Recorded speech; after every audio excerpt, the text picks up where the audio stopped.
Thank you for clicking on this video. Tonight, I will be sharing a horror story that comes from the land of Indonesia. A story born from ancient beliefs, from darkness, and from whispers that only emerge when the night grows unbearably silent. This story is titled Friday Kliwon Night, the Village Without Lights.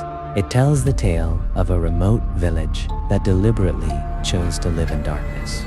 Not because they do not know light, but because there is something that awakens when the lights are turned on. So before the story begins, make sure you are somewhere comfortable. Use headphones or earphones to fully experience the atmosphere. And remember, some villages fear the dark, but others survive because of it. Enjoy the story. Disclaimer: Kliwon. This story is a work of fiction. Any names, locations, characters, or events depicted are purely imaginary. Any resemblance to real persons, living or dead, or actual events is purely coincidental. This content is created for entertainment purposes only. Not every village knows electricity, and not every darkness is meant for sleep. There is a village that awakens when the lights are gone. That village is called Wanawesa, and A was once trapped there. On a Friday Kliwon night, a night when the dead do not always stay in their graves, I arrived at Wanawesa just as the sun was sinking. The sky was painted a dull orange, like an old wound that never truly healed. Something felt wrong immediately. There were no electric poles, no wires, no glowing windows.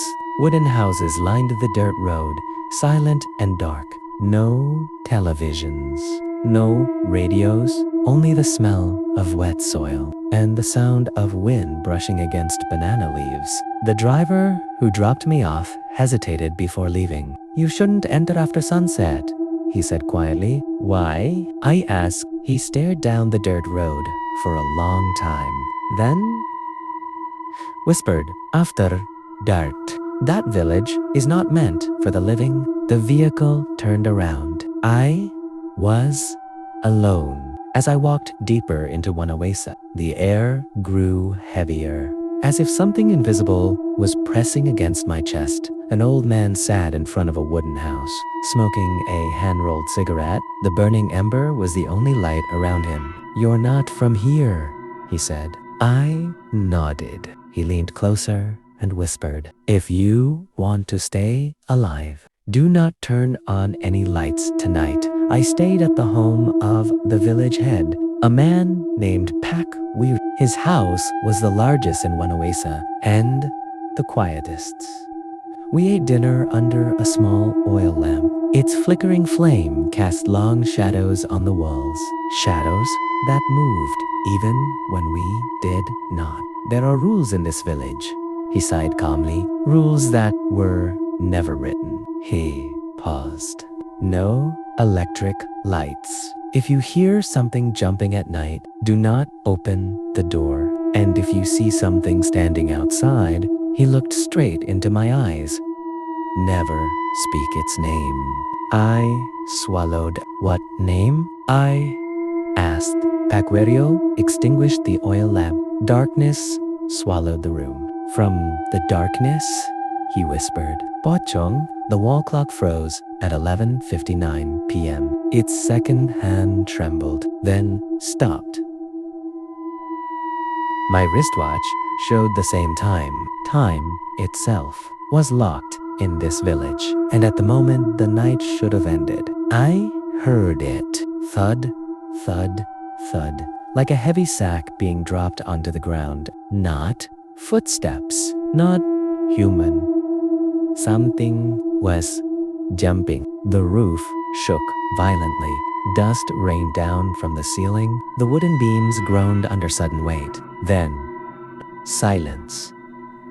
I thought it had gone. That was when I heard breathing. Not outside, but behind my bedroom door, heavy, wet, stranded, as if a chest were wrapped tightly in burial cloth. Thud, thud, the door was being struck. Not by hands, but by a head. Open. A raspy whisper begged.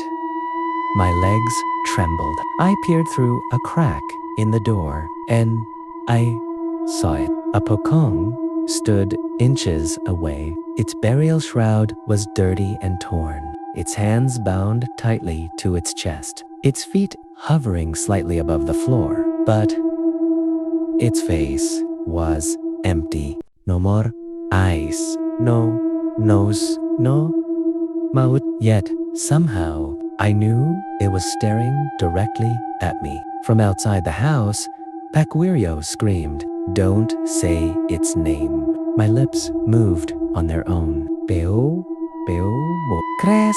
I fell hard onto the floor. The smell of freshly turned grave soil filled the air. The pokong was gone.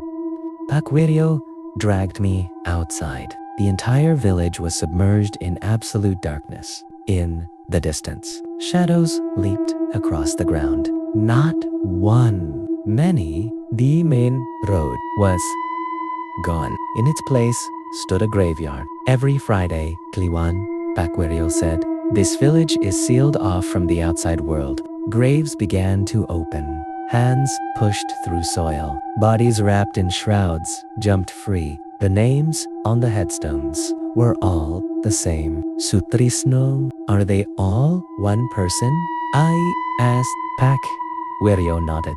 Sutrisno had been murdered by the villagers, buried without prayers, without forgiveness. Whenever lights were turned on, he could see the living world, and every time he saw it, he remembered. His rage split the earth open. That is why Wanaesa chose darkness, not to avoid the dead, but to contain him. But the binding ritual was abandoned. One family refused to live in darkness. That night, the number of pokong multiplied. We found a house glowing brightly with electric light. Inside, a family stood frozen, eyes open, dua-nua, smiling, all facing the same corner. A towering pokong stood there, and when it turned, it had my face. Paquirio screamed. Sutrisno is not one spirit. He is a vessel. Everyone who fears him, everyone who speaks his name, becomes part of him.